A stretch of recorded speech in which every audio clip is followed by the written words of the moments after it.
Selamat malam para pendengar setia di seluruh Indonesia di Dongeng Aki Rukman. Selamat mendengarkan dan tetap merdeka. Assalamualaikum warahmatullahi wabarakatuh. Selamat malam en sampurasun. Bismillahirrahmanirrahim.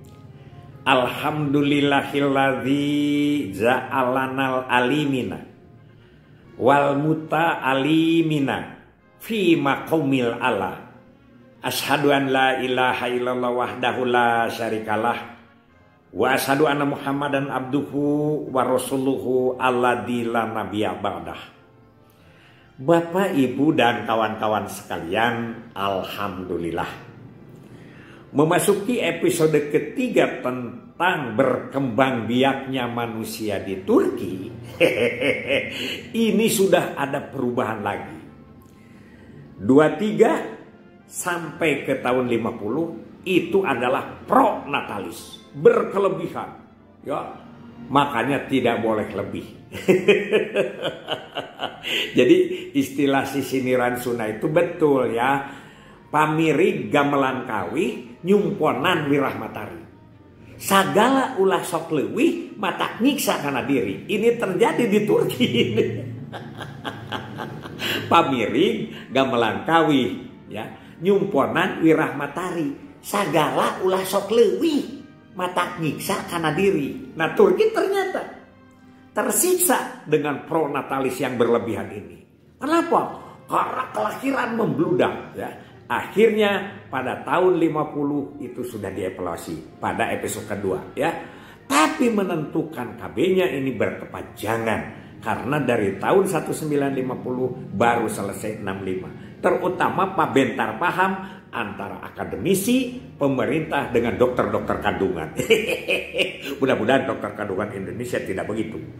Nah, setelah ada kesepakatan, komitmen politis kalau kita maka tahun 1965 dibuatlah undang-undang yang mendukung terhadap program KB atau pengendalian kelahiran.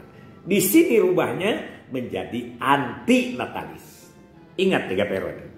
Pro natalis ya, terus masa transisi yang berkepanjangan baru anti natalis pada tahun 1965. Di dalam undang-undang itu ada beberapa poin yang penting.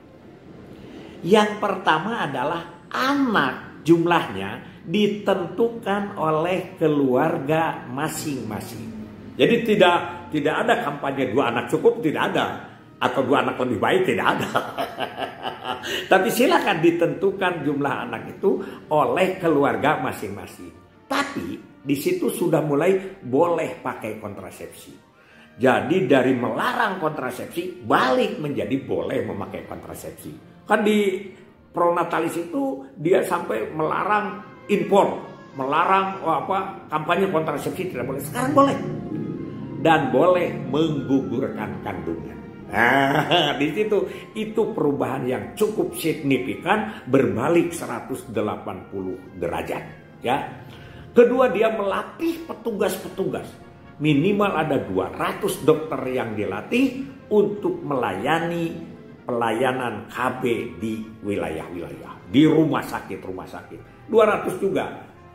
Waktu itu banyak menurut di Turki ya, karena itu yang nentang-nentang itu mungkin berbalik hati ya, jadi tidak dia mau melayani KB. Mungkin dengan insentif tentu saja adalah kita kan pernah dulu kan satu akseptor dihargai sekian untuk pelayanannya, itu di TKBK itu TKBK yang Dukuh Keduren. Bahkan di Subang pernah ada kebijakan 1001 ayudi dengan dibagi-bagi 300 KIE, 300 pelayanan, 400 lain-lain begitu ya. Itu seperti itu. Kayaknya di Turki itu sudah dilakukan seperti itu ya. Yang kedua, memfungsikan departemen difungsikan. Jadi di kita juga dulu kan begitu. Ada yang bagian KIE, ada yang bagian. Yang pertama adalah departemen pendidikan. Di Turki itu departemen pendidikannya ya ditugaskan untuk melaksanakan pendidikan kesehatan reproduksi, KESPRO ya. Jadi terutama mungkin kesehatan reproduksi remaja sama dengan di kita. Ya, malah dulu di sana kita kan belakangan mengikutinya ya. Itu di sekolah-sekolah dari mulai SMP sampai ke universitas diajarkan ada mata kuliah, mata pelajaran tentang kesehatan reproduksi. Dulu kan ini pernah kita lakukan pada saat kita ada pendidikan KB. Aki adalah kepala seksi pendidikan KB kedua di Jawa Barat setelah Pak Dik Sapidin. Dan dilanjutkan oleh Kang Doni Senjaya. Begitu ya. Itu dilaksanakan. Kemudian siapa lagi? Ada 2 departemen yang ditugaskan lagi. Yaitu Departemen Kesehatan. Nah, Departemen Kesehatan itu adalah dia ditugaskan dengan Departemen Pedesaan. Ditugaskan untuk berkampanye KB ke masyarakat. Nah, jadi kalau Departemen Pendidikan di persekolahan, ini adalah Departemen Kesehatan itu di luar persekolahan. Ini yang dilakukan ya. Kemudian apa lagi? Yaitu dia sekarang membentuk tim HP. Ini yang lucu di Turki itu, tim HP. Jadi HP itu ya di Turki itu adalah alat yang paling canggih. Kita tahun 65 HP belum masyarakat. Aki baru punya HP itu adalah tahun 98 waktu Aki tugas di Tangerang. Itu pun karena desakan dari teman-teman para kepala dinas, Pak Bupati, Pak Wakil Bupati. Pak Rukman harus punya HP di sini. Waktu di Pandeglang belum punya HP, begitu. Itulah primitifnya Kang Rukman tempo dulu. Sekarang agak modern lah sedikit ya. Jadi di situ, jadi dilaksanakan pendidikan. Banyak lagi yang dilakukan ya. Dibentuk asosiasi KB. Ada 20 asosiasi KB jenisnya. Mungkin itu ada yang seperti kalau di kita ya ada yang disebut dengan milik Mitra Peduli Kependudukan, ada paguyuban Forum Pos KB dan lain sebagainya lah seperti itu ya. Ada IPKB, ada IPKB ya begitulah. Itu asosiasi-asosiasi. 20 organisasi itu banyak loh. Jangan dikira. Turki itu hebat juga. Waktu dia mendorong banyak penduduk hebat, pada waktu pengendalian penduduk juga hebat ya. Dibikin 10 klinik lengkap percontohan. Mungkin kliniknya tidak edel-edel di desa, tapi klinik KB khusus ya semacam kalau di kita mah PKBRS lah ya. Pelayanan KB rumah sakit PKBRS.